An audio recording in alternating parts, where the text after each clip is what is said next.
আজকে এমন একটা রেসিপি নিয়ে চলে আসছি আপনাদের সামনে, আশা করি আপনাদের ভালো লাগবে।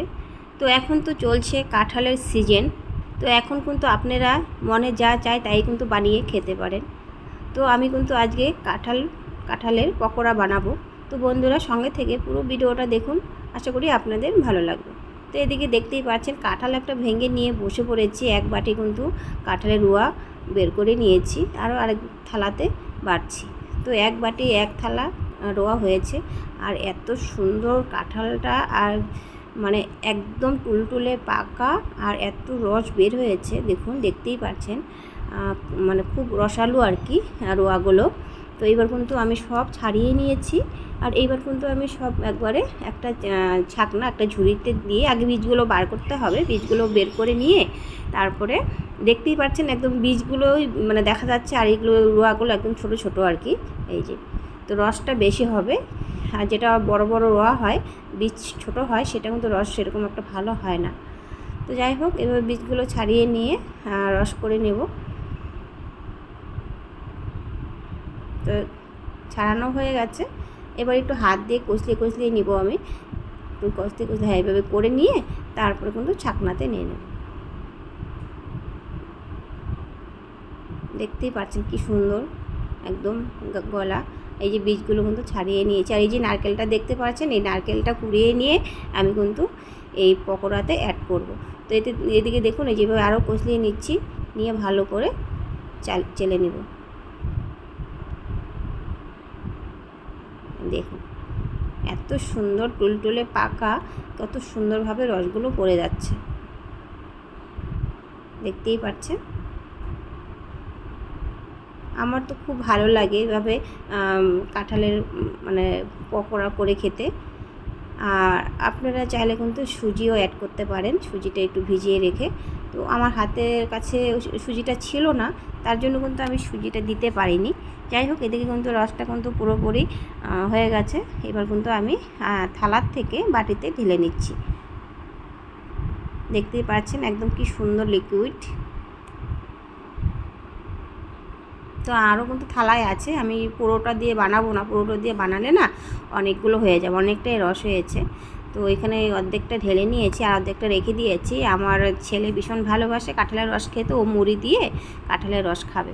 তো যাই হোক, এদিকে রসটার মধ্যে কিন্তু নারকেল কুড়া অনেকটাই দিয়ে দিয়েছি, আর একটুখানি নুন দিয়েছি, আর কিছুটা ময়দা দিয়ে দিয়েছি। আমি কিন্তু কোনো কিছু মেপে দিইনি, আইডিয়া করেই দিচ্ছি। আপনারা কিন্তু আইডিয়া করেই বানাতে পারেন, আপনাদের যতটুকু লাগবে আর কি। তো এখানে যতটুকু আমি ময়দা দিয়েছি একদম পারফেক্ট মাপ মতো দিয়েছি আইডিয়া করে। দেখুন রসটা দিয়ে একদম ঠিকঠাক মাখা হয়ে যাচ্ছে। এবার ভালো করে কিন্তু মাখতে হবে। দেখতে পাচ্ছেন দানা দানা, এটা কিন্তু নারকেলগুলো আছে বলে এরকম কিন্তু একটু দানা দানা লাগছে। মাখা হয়ে গেছে, রেস্টে দিয়ে দেব 15 মিনিটের মতো। তো রেস্ট দিয়েছিলাম, তারপরে কিন্তু একটু বেকিং পাউডার দিয়ে দিচ্ছি, দিয়ে আরও বড় মেখে নিতে হবে। বেকিং পাউডারটা এই জন্যই দিচ্ছি, তাহলে কি হবে, ফুলে ফুলে উঠবে, সুন্দর নরম হবে, ভালো লাগবে।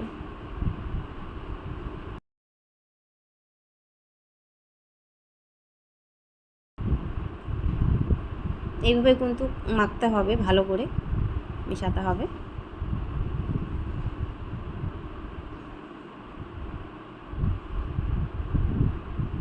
তো সুন্দর করে কিন্তু মাখা হয়ে গেছে। আর ওইদিকে আমি কড়াইও বসিয়ে দিয়েছি, এবার কড়াইতে তেল দিয়ে নেব। অনেকটাই কিন্তু সাদা তেল দিয়ে নিচ্ছি, সূর্যমুখী তেল। দেখতেই পাচ্ছেন অনেকটা তেল দিয়েছি। এবার কিন্তু অল্প অল্প করে পকোড়া সাইজে দিয়ে দিচ্ছি। আর দেখুন তেলের দিতেই কিন্তু সব ভেসে ভেসে উঠছে, ফুলে যাচ্ছে। একবারে অনেকগুলো দিয়ে দিয়েছি, এবার লেগে না গেলেই হলো।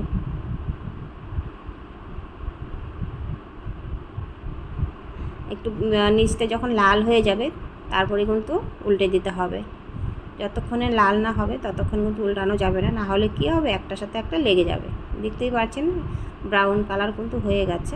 এবার কিন্তু আমি সব উল্টিয়ে দিচ্ছি।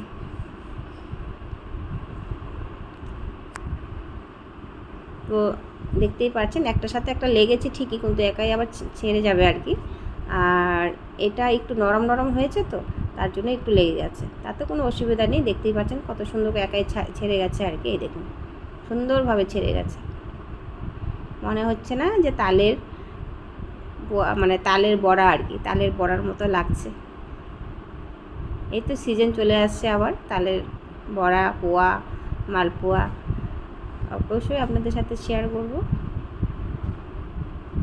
তো বন্ধুরা, কাঁঠালের রেসিপিটা কেমন হয়েছে অবশ্যই কিন্তু কমেন্ট করে বলবেন। দারুণ লাগে খেতে বন্ধুরা, দারুণ। আপনারা খাবেন, যারা খাননি আর যারা খেয়েছেন তারা তো জানেনই কতটা টেস্ট। আর যারা খাননি অবশ্যই কিন্তু ট্রাই করে দেখবেন, মারাত্মক টেস্ট। কি সুন্দর করে লাল লাল করে ভেজে নিয়েছি, দেখুন কত সুন্দর সফট হয়েছে, তুলতুলা, খেতেও হেভি হয়েছে। আমার মেয়ে তো বলছে মা দারুণ লেগেছে খেয়ে। দেখুন একটু কিন্তু ভিতরে কাঁচা নেই, সুন্দরভাবে হয়ে গেছে। এবার এই যে বড়াগুলো ঠান্ডা হয়ে গেছে, এবার দুটো টিফিন বাটিতে রেখে দেব। সন্ধ্যাবেলা সুন্দরভাবে চা দিয়ে কিন্তু খাওয়া যাবে, বা ঘরে খাটের সামনে টেবিলে রেখে দিলে না, যখন ইচ্ছে হয় তখনই কিন্তু খেতে পারবো। তার জন্য রেখে দিচ্ছি। বন্ধুরা অবশ্যই কিন্তু কমেন্ট করে বলবেন কেমন হয়েছে।